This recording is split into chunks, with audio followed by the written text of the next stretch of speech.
da annuri domin so da shi in Allah ya tsara da ne ya kasashe sanar da masoyin ka yake rahmatullahi wa barakatu. Sunana Aminu Mauda Sagagi, jarumi kuma marubuci daga masana'antar Kano. Muna sai da atamfofi da leshina.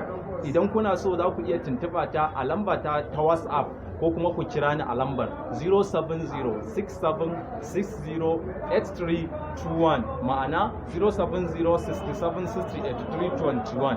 Kuma idan kuna so a tallata muku hajar ku za ku iya kira na ta wannan lambar domin mu tallata muku hajar ku a social media. Mun gode.